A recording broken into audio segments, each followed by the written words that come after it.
Hi, everyone, and welcome to Brian's Horror Corner. I'm your host, Brian, and welcome to day 13 of my 31 horror movies in October Halloween series. Today, we'll be taking a look at a very popular horror film that basically redefined the subgenre that it's in, which is the slasher genre. And that, of course, is Wes Craven's original Scream from 1996 that I have as part of this Blu-ray three-pack here of the first three films. So yeah, Scream from 1996. We'll just take a look at start off with the setup and the premise of the film, the cast, and then we'll get into my thoughts and review about the film, which will hopefully be spoiler-free, at least the best that I can do. So Scream's a 1996 American horror slasher film directed by Wes Craven and written by Kevin Williamson. It follows the character of Sidney Prescott, a high school student in the fictional town of Woodsboro, California, who becomes the target of a mysterious killer in a Halloween costume known as Ghostface. The film combines black comedy and whodunit mystery with the violence of the slasher genre to satirize the cliches of Sid genre, popularized in such films as Halloween, Friday the 13th, and Craven's Own, A Nightmare on Elm Street. Scream was considered unique at the time of its release for featuring characters who were aware of real world horror films and openly discussed the cliches that the film attempted to subvert. So basically, the film opens with high school student Casey Becker receiving a flirty phone call from an unknown person, during which they discuss horror movies. However, the caller turns sadistic and threatens her life. He reveals that her boyfriend Steve Orth is being held hostage on her patio and demands the answers to questions about horror films. After Casey gets one wrong, Steve is murdered in front of her. When Casey refuses to answer more questions, she is murdered by a masked assailant as her parents come home. Shortly thereafter, they find her disemboweled corpse hanging from a tree. So that's the opening of the film, only like the first 15 minutes. The following day, the news media descend on the town and a police investigation begins. Meanwhile, Sidney Prescott struggles with the impending first anniversary of her mother, Maureen's murder by her lover, Cotton Weary. While waiting at home for her friend Tatum Riley, Sidney receives a taunting phone call. After she hangs up, she's attacked by the killer but evades him. Sidney's boyfriend, Billy Loomis, arrives shortly after, but after he drops his cell phone, Sidney suspects him of making the call and flees. Billy is arrested and Sidney spends the night at Tatum's house, where she receives another anonymous call. Ooh. So that's basically the setup and the gist of the movie to get us going on our way with it. Cast wise, we have in alphabetical order: David Arquette as Dewey Riley, Nev Campbell as Sidney Prescott, Courtney Cox as Gail Weathers, Matthew Lillard as Stu Mocker, Rose McGowan as Tatum Riley, Steve or Skeet Yule, Skeet Ulrich as Billy Loomis, and Jamie Kennedy as Randy Meeks. So yeah, that's Scream in essence from 1996, Wes Craven's film. What can you say about this movie that hasn't been said already? It's just a fun, entertaining ride, and it has a high rewatchable value, even once the reveal of the killer is known. But yeah, it's just I really can't praise this film enough, but I'm going to. So let's get into it with the pros and then a couple of cons that I have with the movie. But pros wise, you got to start with the first scene, the first 15, 20 minutes of the movie. As I was describing with Casey Becker and her boyfriend there, that it might very possibly be the best opening to any horror movie ever made. It so effectively grabs the audience and hooks them into the movie. It has great suspense, horror, and gore. Plus, it has genre references and tropes as well that they kind of throw back on the audience's face and make fun of it to a certain extent. It's just brilliant. I mean, what Craven did to get the audience hooked in the first 15 minutes of this film can't be. I don't think it can be matched personally. So you got to start there. The movie has memorable characters that are well written, developed, and acted. The entire cast does a great job, especially Nev Campbell is the main girl. The final girl is Sydney. Matthew Lillard, who's just hilarious in this movie, is Stu, and Courtney Cox is Gail Weathers. I think those three really stand apart. Um, I love the self-awareness meta aspect of the movie. It's so fun, it's so smart and original. Like I said, this was at a time in 1996. They'd gone close to about, I'd say, 5 to 10 years where the slasher genre really was non-existent. I mean, in the late 70s through like the mid to late 80s, there was a big bunch of slasher movies, of course, in the horror genre, and it kind of dried up there around 1990 for a good 5 to 6 years, I would say. And this was really the film that brought it back. And this film, of course, inspired a bunch of other films within the genre. Um, so yeah, just so smart, different, and original at a time where it was really needed. The movie has a great final act with the reveal. There's a lot of suspense and fun and humor to be had in this final act, as well as learning who the killer was. Just so effective. The character of Sydney's I would say one of the top three final girls in horror movie history, right there with Nancy from the Nightmare on Elm Street series, and probably Laurie from Halloween.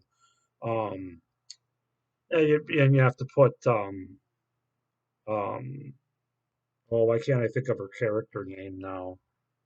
Ginny from Friday the 13th Part 2, which is the best final girl in that series, in my opinion. But Sydney's right there with them. Um, she's just really strong. She's just a really strong heroine that doesn't take any crap. She fights. She's an example of what a slasher final girl should be, really. Um, Very effective look of the killer with the black robe and the ghost face mask. It really works for this type of movie and this type of genre at this time. Um, Really effective score in the movie as well. Very 90s, very slasher type music cues that they use that just really make this movie even more wonderful than it already is. And then, of course, you got to talk about Wes Craven. Rest in peace. Wonderfully directed movie, one of his best, I think, directed movies, especially just the brilliance of the fourth wall breaking and the just the genre. Um, oh, what do you want to call it? Sort of like the genre, the comedy that's involved with it, the way that he sort of takes a shot at the genre itself while still having an effective genre movie. It's just wonderfully directed. Um, the movie has a lot of great humor in it, funny characters, good jokes related to the slasher cliches and tropes that I was talking about. It's not a complete spoof or comedy or horror comedy, but it does effectively add fun and entertainment to the movie. It's not really set as a serious tone kind of slasher movie. It knows what it is and it has fun with it, and that's what makes it such an enjoyable watch. All that being said, you still have kills, you still have a killer and a real suspenseful, tense slasher movie going on at the same time. So it's kind of a wink at the audience while you still got this mystery and this slasher movie going on at the same time. Very very unique, and I really enjoy the whole mystery, whodunit aspect of the movie. It does a really good job of setting up many red herrings and possible suspects that really make the audience and viewer become a part of the movie in essence. And anytime you can do that, when you involve the audience to say, oh, it might be this person, it might be this person, well, it may be this person. I mean, right away, it's going to become a classic movie, that an unforgettable horror movie, because the audience is always going to remember that being part of it. So, yeah, I could go on with more pros, but I think I'll stop it there. As far as cons go, one scene that I wasn't a fan of, I'm not going to try to give too much away, but midway through the movie, there's a bathroom scene in the school that takes place, and we get a lot of exposition from two kind of girl characters. Basically, Sydney's in the bathroom at the time hiding, and these two girls give us a lot of exposition about Sydney's past and stuff. And then on top of that, we have Ghostface that shows up in the bathroom, hiding in one of the bathroom stalls. It really just doesn't make sense. I don't like the scene. How did Ghostface know that Sydney was going to be in there? I mean, he's just hiding out in the girl's bathroom, and and all the exposition we get from these two sort of throwaway characters or unmemorable characters. I just thought it was kind of a lame scene, to be honest with you. It doesn't make a lot of sense. The kills are pretty basic and not very creative. It's just in terms of the victims, it's just a lot of stabbing that goes on. Um, the garage and the one kill that they tried to do differently, which was the garage door kill, is pretty ridiculous. That would never happen in real life, where a body would have their neck crushed as a garage door is rising. That's towards the end of the movie, but it's just a really bad kill that's not effective and doesn't work. And then my final con is that Ghostface himself isn't the smartest or most coordinated killer, which again probably goes to sort of the fun and entertainment aspect of this movie and sort of the tone it goes for, not necessarily like a serious, disturbing kind of killer, disturbing kind of horror movie. But the killer's easily tricked and knocked around pretty good. I mean, the best example is in the garage where he takes a freezer door to the head and knocks him over. I mean, really. So those are some sort of small cons, but they are things that do stand out to me, that I don't really like as much, whether it be the scenes or just the killer himself, or herself, not to give too much away. But yeah, guys, that's in essence that's Scream from 1996. Just fantastic movie. It's an easy watch, can put on anytime, and it's really a great Halloween October watch as well. It just works because this has become a Halloween.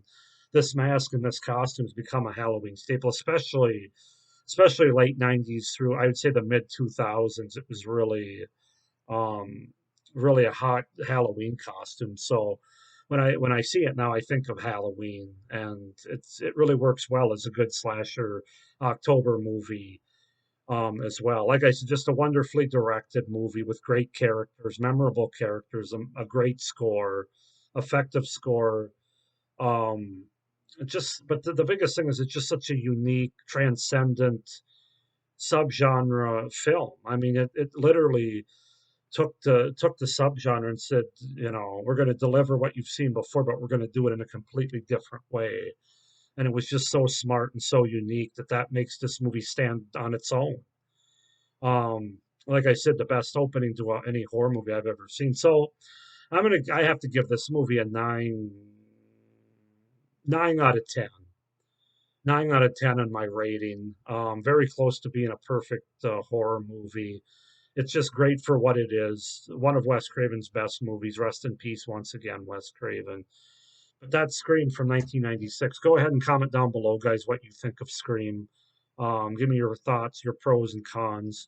Like this video, hit the little notification bell for my next videos when they drop so you don't miss them. Subscribe to my channel so you don't miss any of my horror content, including the rest of this 31 horror movies in October series, as well as what I got coming out in November with standalone movie reviews. I'll also be watching and reviewing the Halloween Kills movie coming up this weekend. So stay tuned for that. But thank you for watching this review. Have a great day and stay scared. Bye.